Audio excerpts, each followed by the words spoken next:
Muy bien, a 33 minutos de las 13 horas es momento de presentarlo, de saludarlo a un amigo de la casa, el doctor Víctor Policano Drago, para charlar un poquito de qué específicamente. Víctor, bienvenido, ¿cómo estás? ¿Cómo andás, Víctor? Buen día. ¿Te reís? Saludo a todos los oyentes. Bueno, no sé, me dijeron que tengo que hablar de Sarmiento. ¿Usted no quiere hablar de Sarmiento o no quiere hablar bien de Sarmiento? ¿Cómo sería? No, yo no ves que no quiero hablar ni bien ni mal de Sarmiento. Trato de, cuando hablo de alguien o cuando hablo de hechos, trato de documentarme de la mayor cantidad posible de elementos y pruebas como para que lo que se dice tenga algún asidero. Y de Sarmiento siempre fue un personaje que a mí me generó serias dudas por un montón de cosas. Primero y fundamental, porque era sumamente controvertido y cuanto más lo investigaba, más controvertido lo encontraba. Y en segundo término, él es el segundo en la línea que escribe la historia oficial y es quien le deja las directivas después a Ricardo Levene padre y compañía para que sigan escribiendo exactamente sobre lo mismo y de la misma forma. Por ese motivo, la historia de las Provincias Unidas del Río de la Plata, posteriormente la Argentina, hasta 1930 se conocieron de una determinada forma y no de otra. Cuando se empezó a investigar todo eso, se empezaron a descubrir un montón de detalles que esta buena gente no había escrito. Primeramente, el que empieza con toda la historia es Bartolomé Mitre. Y rápidamente después la continúa Sarmiento. A continuación Levene padre, después Levene hijo.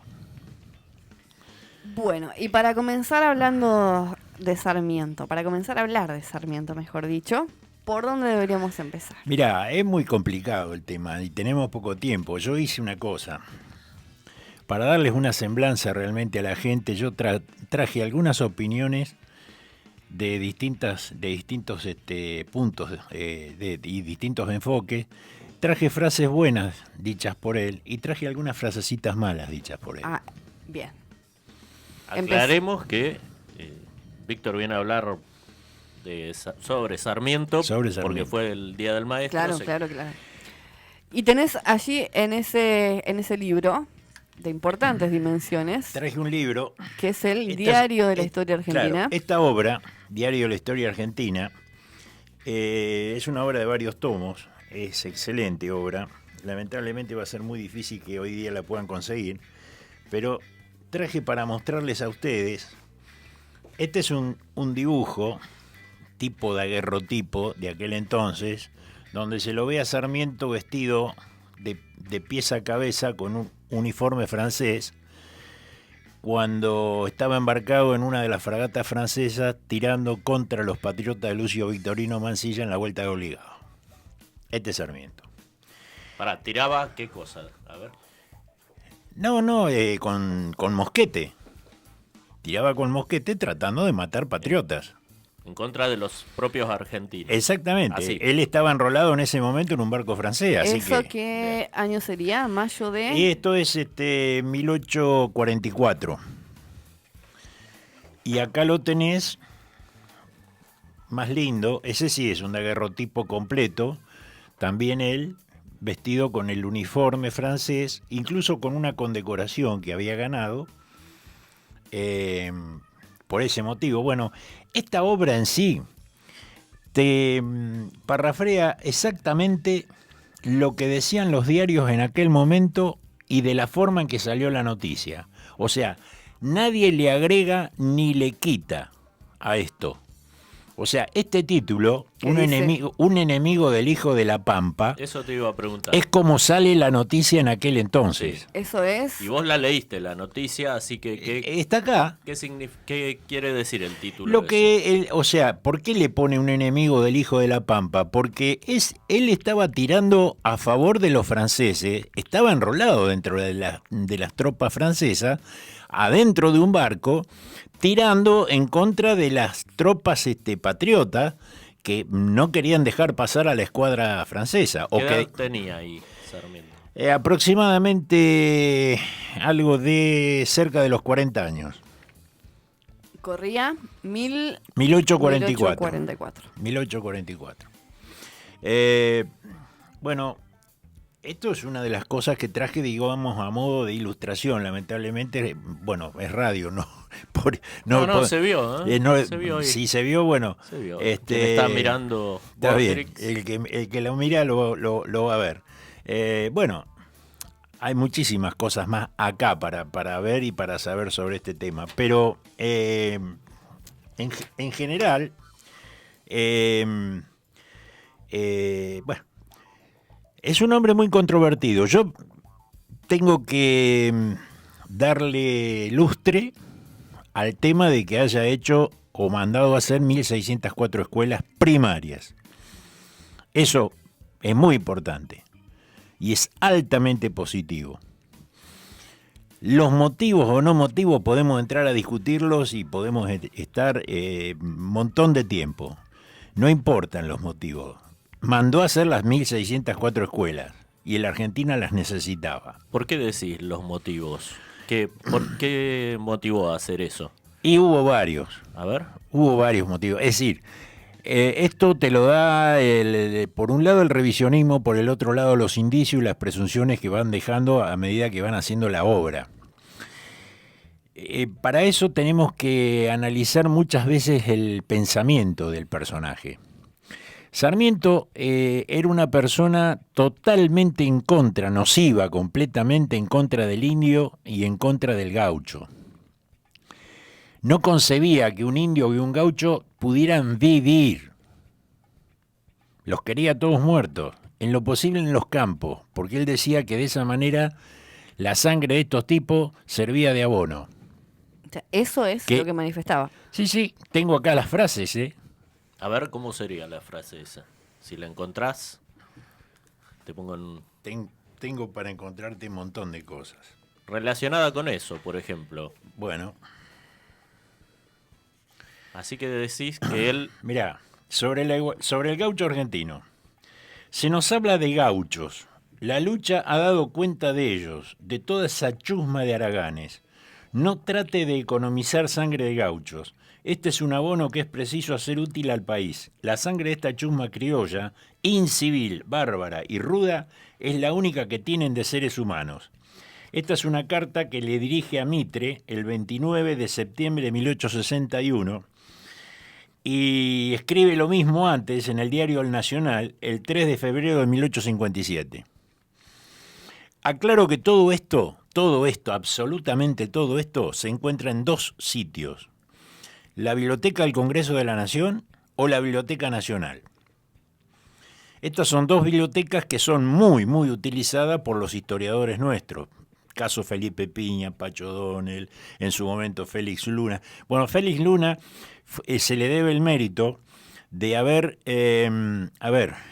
organizado y mandado a organizar. Él no manejaba internet, pero la mandado a hacer como orden dentro de una computadora. Entonces hoy día eso se puede más o menos ver bastante bien, con bastante lucidez en la Biblioteca Nacional sobre todo. Te sigo diciendo, mirá, sobre la igualdad de las clases. Cuando decimos pueblo entendemos los notables, activos, inteligentes, clase gobernante. Somos gente decente. Patricios a cuya clase pertenecemos nosotros. Pues no ha de verse en nuestra Cámara, diputados y senadores, ni gauchos, ni negros, ni pobres, ni andrajosos. El pueblo somos la gente decente, es decir, patriota. Este es un discurso dado en 1866 en el Senado de la Nación. Este es un discurso, es una interesante apreciación sobre Sarmiento, que, aunque les parezca mentira, era descendiente de negros. Sin embargo, él no los podía ni ver. Renegaba. Era por parte materna y había nacido pobre. O sea que negaba absolutamente sus orígenes. Te vuelvo, que yo te corté justo Sí. y antes que Yamila retome para Sí. otro lado.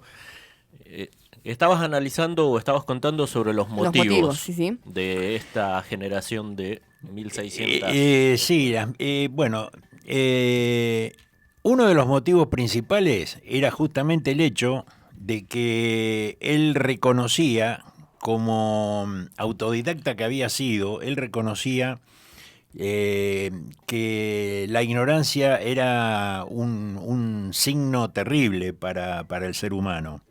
Y en ese sentido, que él lo que quería era que desapareciera el gaucho y el indio, y que por el otro lado todos los conciudadanos fueran lo más cultos posible, dentro de la limitación de lo que era la escuela primaria. Sarmiento era un tipo que quería una amplísima educación primaria, por eso lo de las 1.604 escuelas, una educación secundaria bastante restrictiva. ¿En qué aspecto? Y en el aspecto de no tener muchos colegios secundarios. Y ahora te explico por qué. Y una educación universitaria, tengo algunas frases también sobre eso, prácticamente inexistente. La universitaria. La universitaria. ¿Por qué? ¿Por qué el rechazo a la secundaria y por qué el rechazo a la universidad? Porque él decía que ese tipo de gente, al tener un intelecto superior, era bastante peligrosa cuando se tornaban insurgentes que de alguna manera peticionaban. Cualquier parecido con la realidad, mera coincidencia. Bueno, ¿y hay más motivos? ¿O hablamos de algunas de las frases buenas que hay que decirlo también las hay? Ahí tenés algunas frases buenas. Tengo algunas, por ejemplo, hay una que dice: el buen salario, la comida abundante y el buen vestir y la libertad educan a un adulto como la escuela a un niño. Mirá qué bien. ¿Está bien o no? Sí, claro que sí. Mirá esta. Si algo habría de hacer por el interés público sería tratar de contener el desarrollo de las universidades. En las ciudades argentinas se han acumulado jóvenes que salen de las universidades y se han visto en todas las perturbaciones electorales. Son jóvenes que necesitan coaligarse en algo porque se han inutilizado para el comercio y la industria. La apelación de doctor contribuye a pervertirles el buen juicio. No. El proyecto de anexar colegios nacionales a la universidad es ruinoso y malo, pues contribuirá a perturbar la cabeza de los estudiantes secundarios e inutilizarlas para la vida real, que no es la de las universidades ni la de los doctores. La educación universitaria no interesa a la nación ni interesa a la comunidad del país. Generalmente, agrega, en todo el mundo las universidades son realmente libres. Nada tiene que ver, ni el Estado ni nadie, con las universidades, pero no son para cualquiera. Esto fue dicho como senador nacional el 27 de julio de 1878, la primera frase, y la segunda el 19 de septiembre del mismo año. Muy bien. Bueno. Domingo. Si querés te sigo. Tengo una buena acá que dice... Pensé que era buena la que habías tirado antes. No, acá hay una que dice que puede juzgarse el grado de civilización de un pueblo por la posición social de la mujer. Mirá qué bien, ¿no? Bueno. Un adelantado. Dios. Fíjate lo que dice con referencia al sufragio. A ver. Después de la caída de Rosas, Buenos Aires fue educada en las prácticas de la libertad por demagogos. El fraude, la falsificación de las urnas electorales vienen de 1852 por los comicios organizados por Mitre. Después de 20 años de este sistema, Mitre se ha quedado solo en la República con sus pañagudos. En Buenos Aires hay tal libertad de sufragios que ni a palos harán que el pueblo concurra a elecciones. Esto fue dicho en 1872 cuando él era presidente. Tenía también para darle... Era un enamorado de los ingleses, ¿eh? Mirá lo que te dice de los ingleses. ¿Qué democracia debemos esperar de los votos de la chusma, ignorante, inculta y sin instrucción, que no trabaja, que solo vive para la parranda, el juego y el vicio en general? Esto lo escribe en las obras completas de él, de 1886, así que la comprá y ahí lo tenés. Sobre el Congreso de Tucumán. Formado en su mayoría por curas de aldea, ignorantes de la historia contemporánea, era un niño que declara la independencia, pues no se necesita inteligencia ni ciencia para emanciparse y constituirse una fracción de pueblo independiente de otra. Esto está en el tomo 48, páginas 103 y 302 de las obras completas. Bueno, qué sé yo, mirá, Fíjate lo que dice sobre los porteños. Las elecciones de 1857 fueron las más libres y más ordenadas que ha presentado la América. Esto lo dice en el diario El Nacional el 13 de octubre de 1857, ese año. Para ganarlas, nuestra base de operaciones ha consistido en la audacia y el terror, que empleados hábilmente han dado este resultado de las elecciones del 29 de mayo de ese año. Los gauchos que se resistieron a votar por nuestros candidatos fueron puestos en el cepo o enviados a la frontera con los indios y quemados sus ranchos. La campaña del miedo venía desde ahí, entonces. Claro, o sea que ganó por amplia mayoría. ¿Qué querés que haga?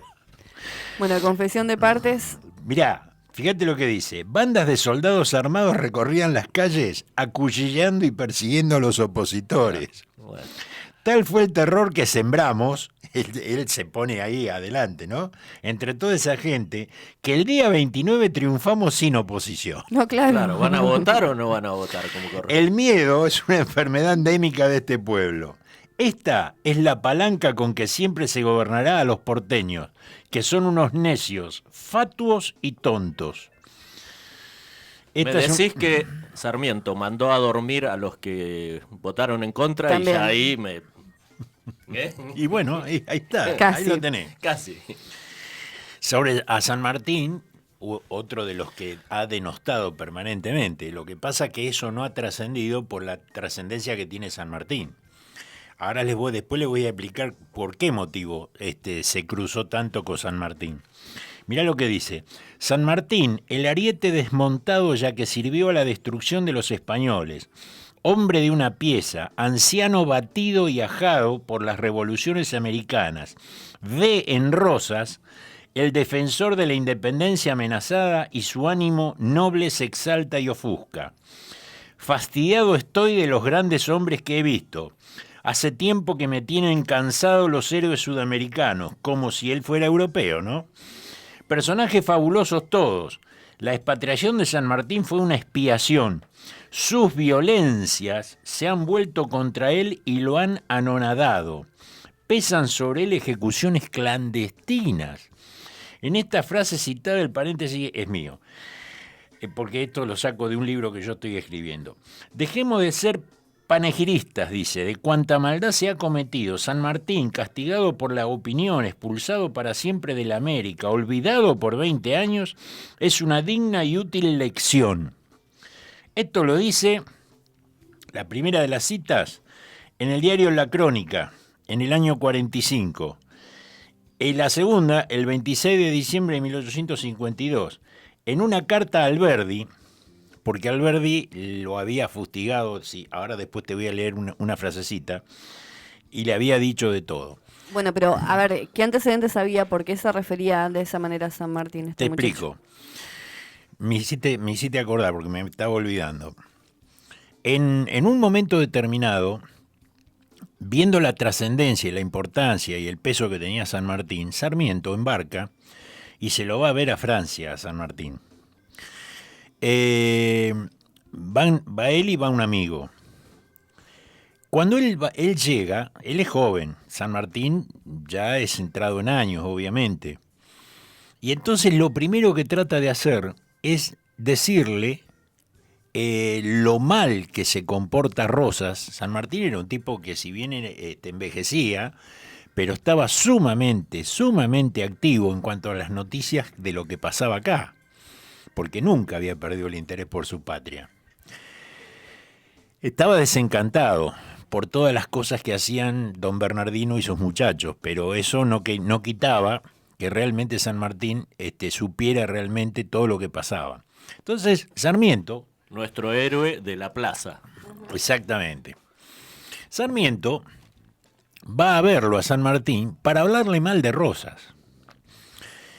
San Martín lo deja hablar, pero esto ocurre apenas llega aparte a la casa de San Martín. O sea, se presenta San Martín, le dice, bueno, pase, tome asiento. San Martín con qué edad estimada en ese momento? Y aproximadamente ya estaba cercano al deceso, casi, ponele 6, 7 años antes, 1850 fallece San Martín, Esto tiene que haber sido 1840 un poco antes del 44, 1843, 1842, por ahí. Así que 8 o 9 años antes de fallecer San Martín. Ponele, contaba en ese momento con 60 y algo de años San Martín. Entonces le empieza a hablar mal de Rosas, pero ni se sienta, apenas entra ya le empieza a hablar mal de Rosas. Y San Martín, viendo cómo viene el tema, lo escucha atentamente y entonces le dice, cuando termina, le dice, ¿terminó? Sí, dice, ¿por qué? Dice, mire, dice, yo no voy a permitir que usted ni nadie, dice, hablen mal de alguien que defiende la soberanía nacional como lo defiende el restaurador. Así que le voy a pedir encarecidamente que se retire inmediatamente de mi casa. Y Sarmiento intenta decirle algo y San Martín lo saca, con perdón del término para ser bien literal, a patadas en el culo. Pero primero lo dejó explayarse. Lo dejó explayarse porque no sabía que venía. Pues nadie sabía que venía.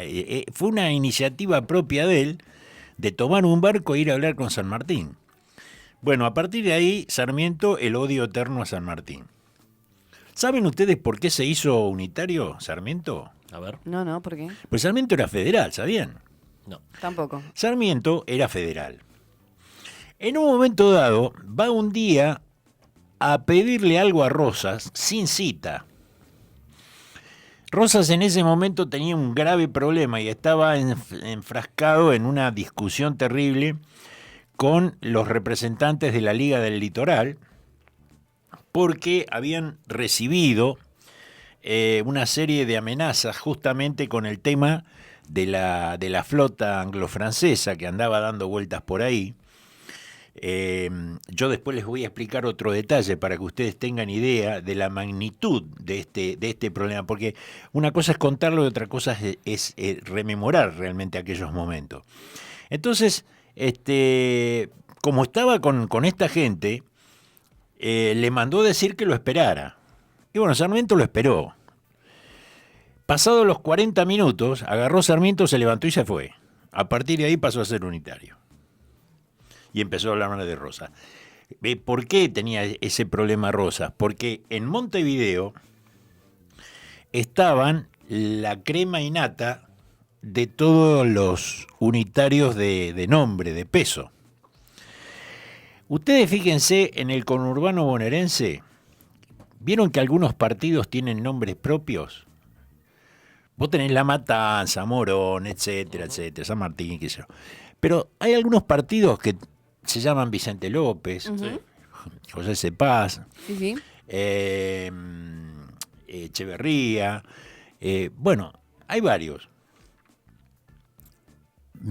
Florencio Varela, no me estaba olvidando el principal. Estos tipos estaban todos en Montevideo conspirando en contra de la Argentina. Y eran los tipos que le abrían la puerta a mantener un gobierno, si bien anglo-francés, pero sin embargo manejado por ellos. Es más, hasta querían que los franceses se quedaran con lo que se llamaba la República Mesopotámica, que iba a comprender Santa Fe, Entre Ríos, Corrientes, la banda oriental, que ya se había independizado. Igual los tipos se la daban a ellos con tal de sacarse de encima todo este problema. Y en el momento de la vuelta obligado a Rosas se le presenta un gravísimo problema, porque no solamente el problema era la flota anglo-francesa, sino que por el norte los hermanos bolivianos y peruanos habían hecho una coalición para atacarnos. Entonces Rosas tuvo que ir a enfrentarlo a ellos al norte, por eso le dice a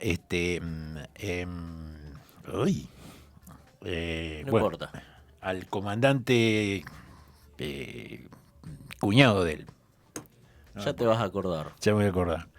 Bueno, le dice, ¿qué es lo que le dice? Que por favor le defienda el litoral y que sabe que no va a ganar. Sabe que no va a ganar, pero que por lo menos los entretenga lo más que se pueda, hasta que pueda él hacerse más fuerte arriba. Lucio Victorino Mansilla, por Dios no me salía. Un héroe, no me salía. Bueno, mirá, qué sé yo, hay tantas cosas. Fíjate vos esto, en nombre de la libertad y con pretensiones de servirla, nuestros liberales, Mitre, Sarmiento y compañía, han establecido un despotismo turco en la historia, en la política abstracta, en la leyenda, en la biografía de los argentinos, sobre la Revolución de Mayo, sobre la Guerra de la Independencia, sobre sus batallas, sobre sus guerras. Ellos tienen un Alcorán que es de ley aceptar, creer, profesar, so pena de excomunión por el crimen de barbarie y caudillaje. ¿Sabe quién dijo eso? ¿Quién fue? Nada más ni nada menos que Juan Bautista Alberdi. Es decir, los tipos que realmente querían país, querían hacer otra cosa. Y no creían para nada en lo que decía Sarmiento. ¿Querés una frase sobre orgías de Sarmiento? Para cerrar. ¿Tiene? Cerramos con esa, Víctor. A ver. Una sobre orgías. Déjame dos. Bueno, dos. ¿Qué hora es? Para 3, dale. Sobre sus vestimentas y sus prostitutas es esto. A ver. Es normal que hombres de mi talla se vistan con trajes de alta moda europea y frecuenten a bellas prostitutas de lujo, pues al representar al país, represento en realidad la opulencia de la República, que es lo que se debe representar. Esta es una carta dirigida al gobierno argentino en ocasión de mandar a cobrar los gastos totales mensuales de su gestión como embajador, donde él, entre otras cosas, mandaba a cobrar los trajes que se hacían en Francia y en Inglaterra, y también las orgías y las prostitutas, o sea, que esos usaba. Gastos también corrían por cuenta del Estado. Todo por cuenta del Estado. Perfecto. Esto, te estoy hablando de años 1864 y 1865, cuando fuera embajador en Estados Unidos. La otra frase. Es lógico que la República se vista de fiesta y pague mis fiestas y orgías, pues yo represento un país que debe llamar a las gentes de bien, a integrar sus tierras, a vivir en él. Debemos llamar a los obreros y comerciantes ingleses y rubios, que son gente muy educada, esto ya te lo decía antes. Laboran 8 horas diarias y no vagan por ahí sin rumbo. Mis gastos son típicos de un país con gente opulenta, rica, que dispone de bienes propios que da a la tierra y de la escoria que trabaja en ella como gauchos e indios que merecen ser esclavos. Esta es una carta dirigida al gobierno, también en ocasión de mandar a cobrar los gastos totales, porque alguien tenía 2 dedos de frente y le decía, pero Sarmiento, ¿cómo le voy a pagar las orgías? Y por ese motivo él la justificaba.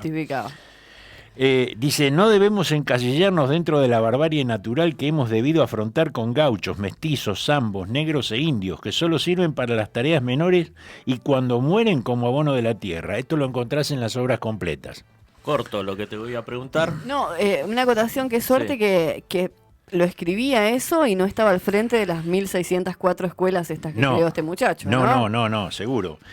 Te digo, todo lo que yo digo, todo absolutamente, lo pueden chequear en www.fmmeducacion.com.ar, historia/notas/Sarmiento HTM.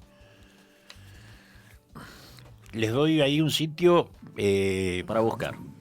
Sí, cómodo. Como para seguir sorprendiéndonos un poquito más. Yo lo busqué en otro lado. Y para vos, y con esta cerramos la nota, Víctor, ya casi nos estamos yendo. ¿A quién deberíamos tener como referente cuando se festeja el Día del Maestro? Está bien tenerlo a Sarmiento como maestro. Yo no digo que esté mal, por las 1604 escuelas que mandó construir. Pero no es un héroe a la par de San Martín, de Belgrano, no es un héroe de esos. Es un tipo que cometió muchísimos errores cometió. Y los que lo procedieron siguieron cometiendo enormes cantidades de errores. ¿Vos sabés en Buenos Aires dónde está erigida la estatua de Sarmiento? No. En donde estaba el dormitorio de Rosas. A ver. Voltearon la casona de Rosas y donde dormía Rosas pusieron la estatua de Sarmiento. ¿Qué te quiero decir con esto? La grieta no es de ahora. la grieta en la historia nuestra se produjo a partir de 1810, con saavedristas y morenistas. Los blancos y los colorados, los azules y los colorados, etcétera, etcétera, etcétera.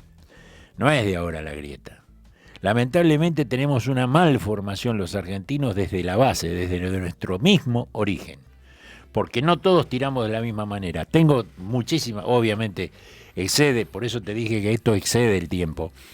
Pero tengo frases, por ejemplo, de Sarmiento regalándole la Patagonia a los chilenos, dándoles el estrecho de Magallanes, dándole todas las islas del otro lado, aceptando y aplaudiendo que los ingleses hayan tomado las Malvinas. Entonces, no lo podemos poner a Sarmiento a la altura de un feriado nacional, como el caso de San Martín o el caso de Belgrano. No. Son únicos. Y este tipo no le llega ni a los talones, ni a San Martín ni a Belgrano. Y eso una vez más comprueba aquello de que para entender la realidad, para entender nuestra actualidad, nuestro presente, siempre, siempre, siempre nos tenemos que remitir a la historia. Algo chiquitito, por Dios. Pero muy chiquitito, ¿eh? Muy chiquitito. Muy chiquitito. Un día vengo y te hablo de los errores de Rosas, porque hay gente que cree que yo soy rosista. No es así. No es así. Yo digo bien clarito lo que pienso, tanto de Rosas como de Sarmiento. Rosas cometió algunos errores muy importantes, pero nadie le puede negar a Rosas haber defendido la soberanía nacional de la Argentina. Víctor Policano Drago, siempre es un placer escucharlo. Muchísimas gracias. Bueno, nos gracias reencontramos a ustedes. en breve, Marcelo, porque tenemos más fechas que van a permitir que Víctor se sigamos acerque. aprendiendo. Un abrazo constantemente. grandote para todos los Tal oyentes. Muy interesante. Muy interesante. Muy interesante. Yo te dije que hoy iba a ser polémico. Bueno, Y muy actual veremos. también, ¿eh? Muy No actual, deja de ser actual. Muy actual. Bueno, ¿cómo continuamos, Marcelo? Escuchamos Guasones que van a estar en el cierre de la fiesta de la primavera en Monte y ya nos vamos. Y ya venimos a cerrar.